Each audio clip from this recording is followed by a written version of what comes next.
Hi అండి అందరికీ welcome back to కొత్త రుచులు. ఈరోజు మన వీడియోలో క్రిస్పీగా ఎంతో టేస్టీగా ఉండే ఇన్స్టెంట్గా అప్పటికప్పుడు చేసుకునే దోశ రెసిపీని చూపించబోతున్నాను. ఈ దోశ వేసుకోవడానికి పెరుగు, వంట సోడా, పప్పు నానబెట్టుకోవాల్సిన అవసరం లేదు. 10 నిమిషాల్లో దోశల్ని ఇలా వేసుకోవచ్చు. ఈ దోశలు వీడియోలో చూస్తున్నారు కదా, క్రిస్పీగా చాలా చాలా బాగుంటాయి. ఇలా గనక దోశలు పెడితే 1కి 4 తినేస్తారు, అంత టేస్టీగా ఉంటాయి.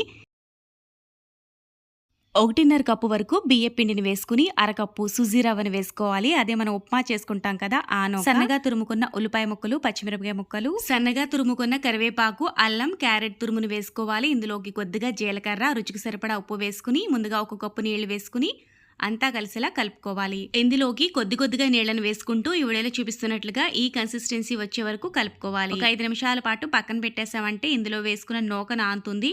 5 నిమిషాల తర్వాత కొద్దిగా తిక్కిగా అనిపిస్తుంటే మరో అరకప్పు వరకు నీళ్లు వేసుకుని కలుపుకోవాలి.